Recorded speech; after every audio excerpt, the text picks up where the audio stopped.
Now, with all the computer problems, MagFest conventions, and sickness, probably, out of the way, let's get on with the show. Hello there, everybody. This is CwapTheNintendin here, and this is Platinum Impressions. I talk games. Hooray. So, tweeters on Twitter would know about this, but I got this game, well, as of recording this, 6 days ago, and I played over 20 hours of it already. Beaten the final boss, pretty much played every mode possible, and other such nonsense. This game right here is Kid Icarus Uprising for the Nintendo 3DS. In fact, it's the first Kid Icarus game in a while. For those of you who don't know or don't care, Kid Icarus has been around since 1987. And it's only had 3 games. One on the NES, one on the Game Boy, and this one on the 3DS. Yeah, more neglected than Star Fox today, wouldn't you say? So, yeah. Anyway, yeah, I first caught wind of Kid Icarus Uprising at E3 2010, of course, when the 3DS was announced. And I wasn't really into it. However, after seeing the trailer at next year's E3, you know, after the whole awesomeness of the Zelda portion, I was particularly interested. I wasn't really following any trailers or such, but, yeah, I didn't really follow any trailers, so it became like one of those games where I want it, but I never gotten. So, you know, yeah. And then you know who recently Let's Played it, and my interest reinvigorated, so one finding of an 8GB flash drive in one of my cameras, and $40 on eShop later, there you go, Kid Icarus Uprising. Now, granted, I did spoil, like, some of the game beforehand, so I kinda knew what kind of stuff was coming. But it didn't dampen my experience of the game at all. Not at all in the slightest. No, it did not. So, Kid Icarus Uprising is, well, a game that takes place pretty much 25 years after the first Kid Icarus. Ha! How convenient. So, Medusa has returned, and it's up to Pit and Palutena to stop her. And that's pretty much as simple as I can give you people. The rest of the plot is basically divided into 25 chapters of the sort. You know, the first 9 being, well, battling Medusa and such. Before the greatest thing of all time happened. I'm not talking about, well, not the greatest thing of all time, no. Just a very, very awesome thing. But even before then, you got, like, so many good characters and such as well. Like, I seriously love the writing in this game. So much character to it, despite how simple the plot is, and it can kind of get cheesy at times, but you know what? Who cares? The writing is excellent. Just excellent. And they pretty much got on the nail with the voice acting and the dialogue as well. Let's see. I love how Palutena is like a jerk to Pit most of the time. Like in Chapter 3, she was giving a quote-unquote gift to her, and it gave her monster pheromones, so he drew one of the Hudraw's heads to her. That was hilarious. And, what else was there? Oh yeah, and Chapter 8, like, it's the chapter before Medusa's final battle, Chapter 9. Pit was questioning, like, why aren't we going to the underworld? And she was like, oh yeah, you need the 3 great sacred treasures that you used on Medusa long ago. And why aren't we going there? And Palutena's like, oh yeah, there's also this space pirate ship. What? You know, it's a pirate ship. In space. That was great. But, you know, even after Medusa, like, yeah, even before Medusa, you still have, like, memorable characters such as Palutena, Pit. Thanatos especially is hilarious. It's like seriously, King Candy, how did you invade my Nintendo game? Seriously. Then again, Wreck-It Ralph did have Nintendo characters in it, so yeah. Yeah, Thanatos is really great. Pandora, it was really good. I just love her line, like, when you get into the first Exotank section of the Labyrinth of Deceit in Chapter 5. It's like, no, Pit and Pandora were having this conversation, like, how did you build this park? It's like, how can you, if you built this parking sting, how can you drive without without any hands? And for that matter, how come you built this, how did you build this parking lot without any hands? Hard work and determination. I love that line. There's so many good lines in this thing, it's not even funny. But it is, because it just is. And then after Chapter 9 is all ended and done, we get introduced to Hades, which, he's my favorite character. And Chapter 10 is his perfect introduction, just his perfect introduction. Like, you know, when he makes up the rumor about the quote-unquote wish seed? Well, he spelled out his wish to the people, and by extension, the player. And he's like, you see this girl's parents? Well, they had an unfortunate accident. You mean you've murdered them? Says Pit, and then he's like, oh, it was just a case of distracted chariot driving. I really shouldn't have been doing my hair. And the illustrations that you get on the bottom screen is hilarious. It's all anime style and stuff, it's so good. Yeah. And then you get Viridi, Goddess of Nature. She is freaking awesome. Why, Starfire and Bubblegum, you turned evil. Yeah. She may look like a little girl, but damn, she's crazy. Yes, she is, because I'll get into it later, but what she does in Chapter 11, which is, by the way, my favorite chapter, is hilarious. Is not really hilarious, but just awesome. Moment of awesome. Phosphor is pretty good too in Chapter 14. She can get a little funny line every once in a while. What other characters were there? Oh yeah, Dark Pit especially was pretty cool. I like how he's voiced by Pit's voice actor as well. That's some pretty good talent. You would never really guess who was him.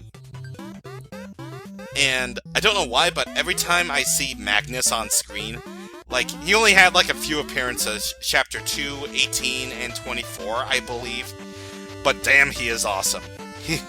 Magnus is just freaking great. Let him be a character in Smash Bros. 4. We don't care that he's going to be another swordsman dude. We need Magnus. Yeah.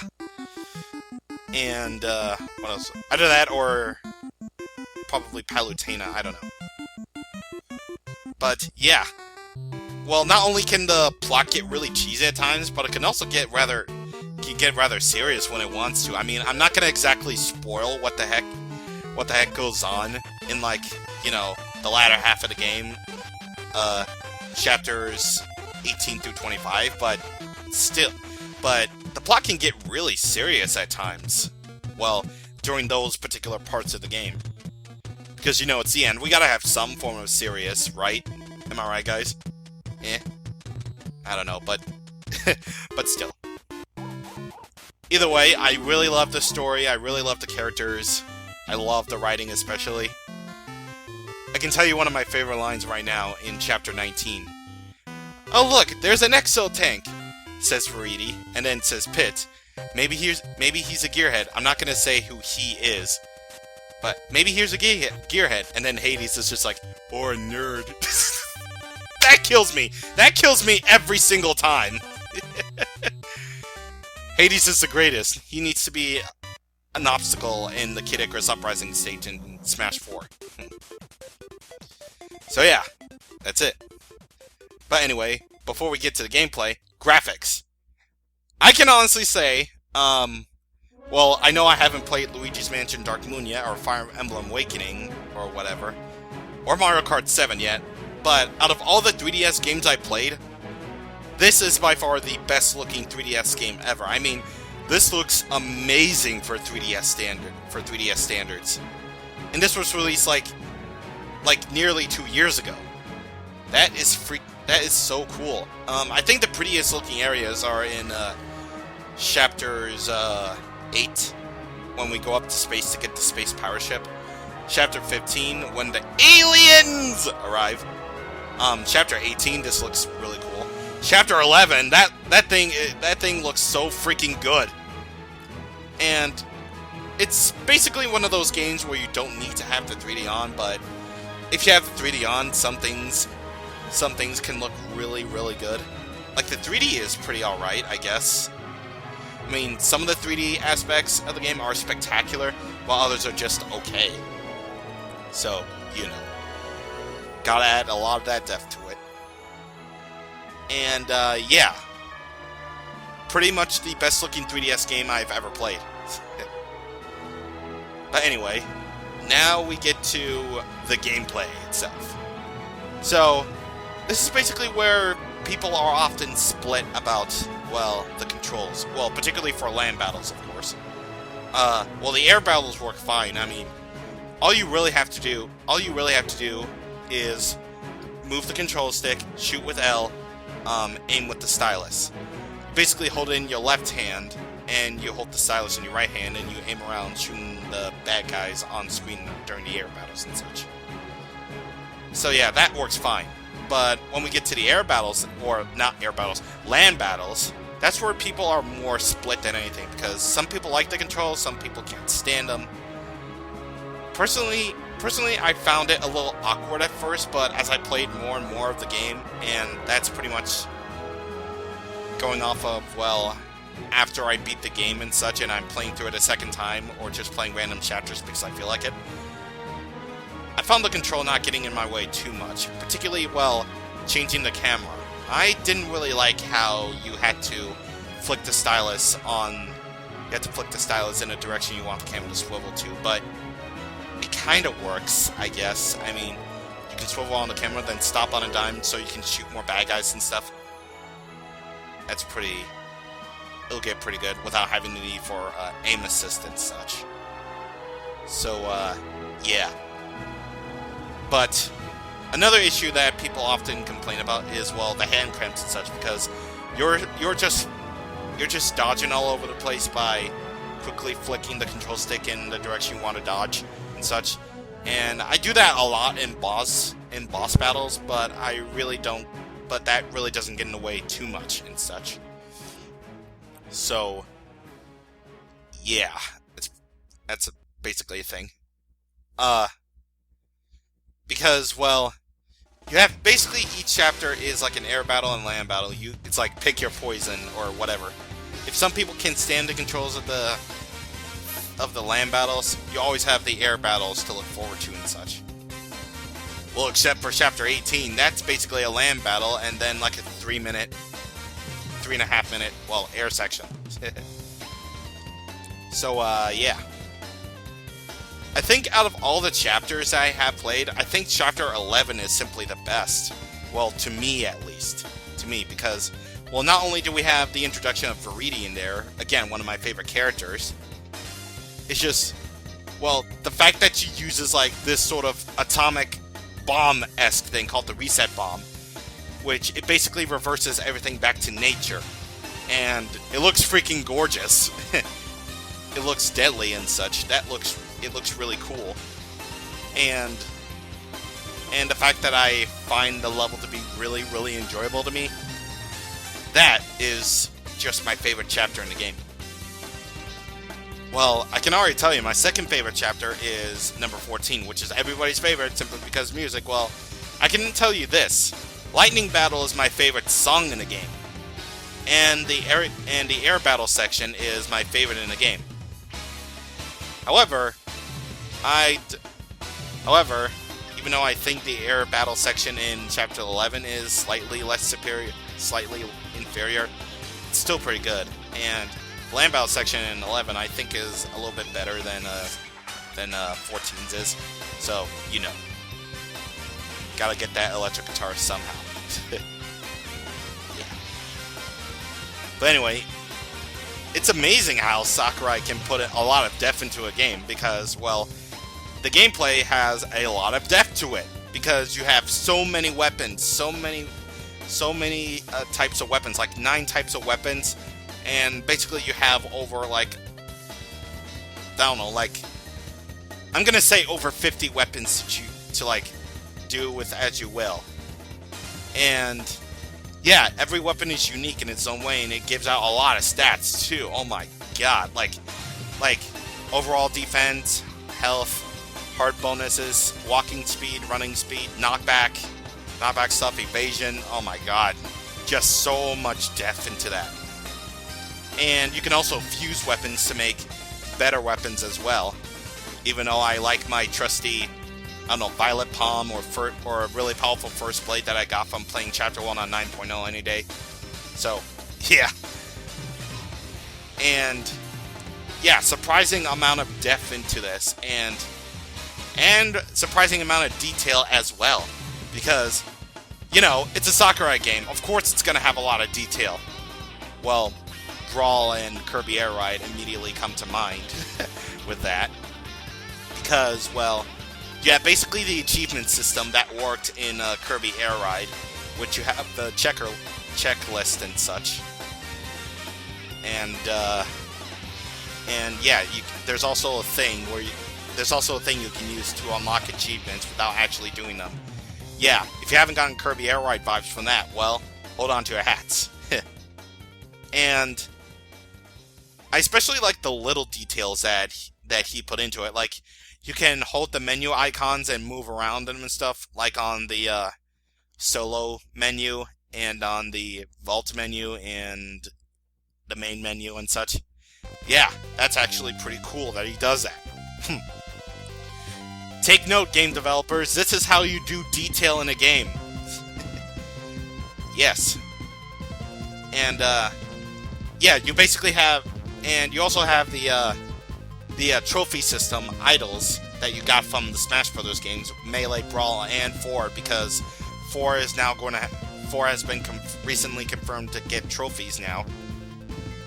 And, what else is there? Oh yeah!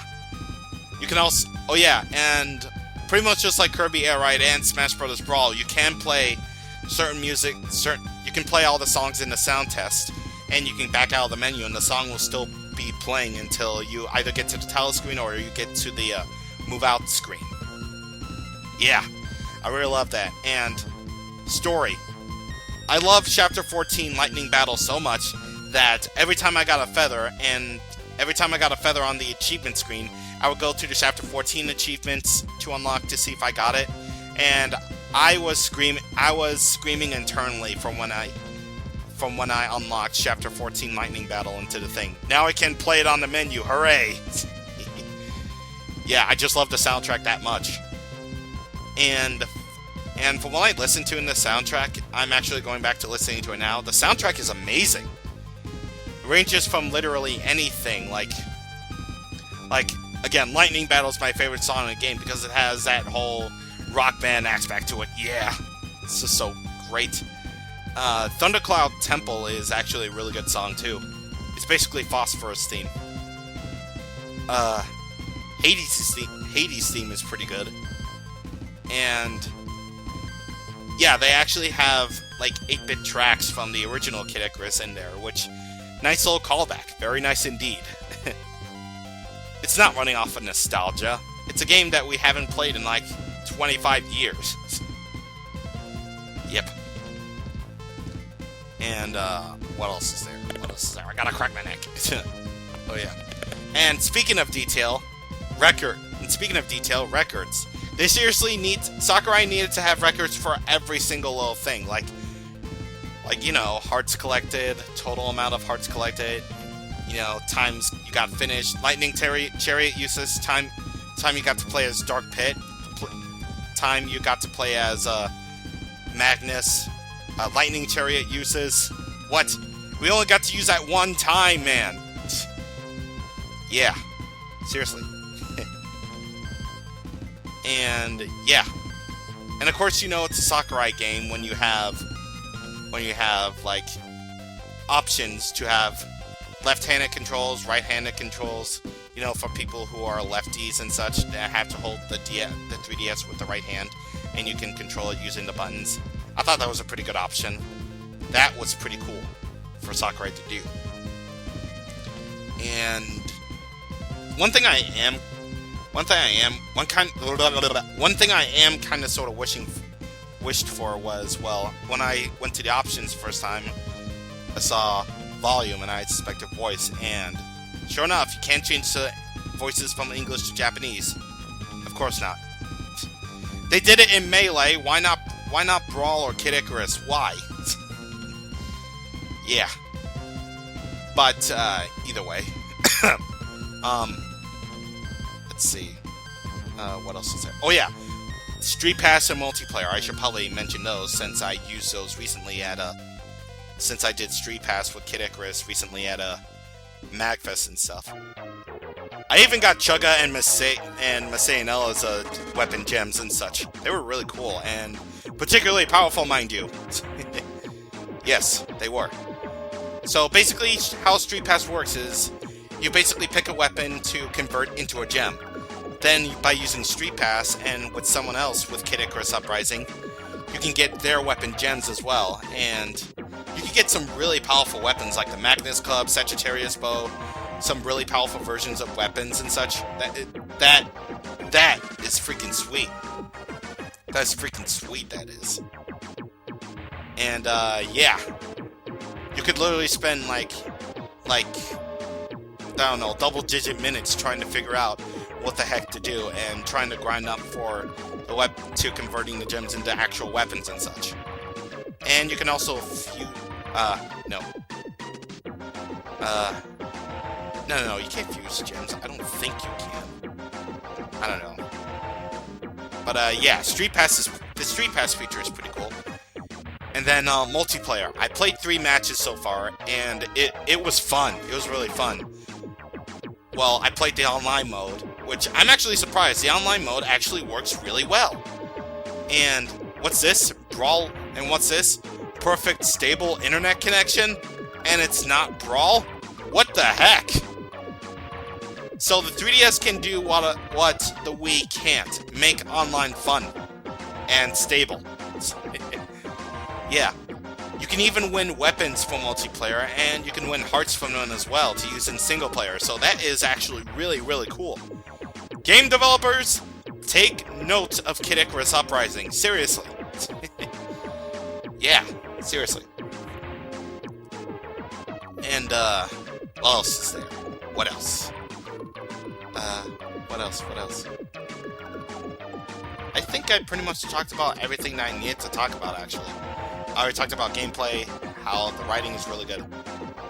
By the way, that's not the same voice in Brawl for Pit, by the way. It's a completely different voice. And by the way, Medusa's voice. Hi, number 5 from Codename Kids Next Door. Brady's voice. Hi, Princess Bubblegum and Starfire from Teen Titans. And, Troy Baker. Hi, new voice for Shadow the Hedgehog. Yep. So, what do I think of Kid Icarus Uprising? One of my favorite games on the 3DS. I already spent so much time on it, and that's including, like, balancing out, like, the current 3DS games I'm playing. Like, I'm playing through Pokemon Y a second time. I'm currently getting back to improving my town of Celeste in Animal Crossing New Leaf. But Kid Icarus Uprising has pretty much been occupying my time, that I haven't even completed Mario 3D World as of yet, and I need to get back to that now. Jesus. And, yeah, Kid Icarus Uprising is so much fun. Just the Star Fox gameplay, the replayability of this game especially is really, really fun and good. Going back with different weapons and such, seeing different outcomes and such, that is pretty good. That is so much fun. The writing is really clever and fun. The graphics are amazing. The soundtrack is really good. And my only complaint, though, would be, well, trying to get used to the controls. It can take a while to get used to, but once you really get into it, you really get into it. So, yeah. Kid Icarus Uprising, one of my favorite 3DS games ever. It's pretty much more fun than Animal Crossing, I can tell you that. It's more fun than Adventure Time 3DS, which I need to get back to playing. Well, sooner or later, I am going to do an LP of that. Maybe. Maybe in the future when I actually have the money for a thing, for a capture device, but whatever. Especially more fun than Sonic Lost World could ever do. And, yeah. I pretty much won't... Yeah, I'm gonna say it. Most enjoyable 3DS game. There. With Pokemon being a close second. There, I said it. I had a lot more fun with Kid Icarus. I had a lot more fun getting into Kid Icarus Uprising than I did with Pokemon Y. Seriously. So, yeah. That is pretty much it. Kid Icarus Uprising. Get it. Now. Anyway, that's all I got to say on Kid Icarus Uprising.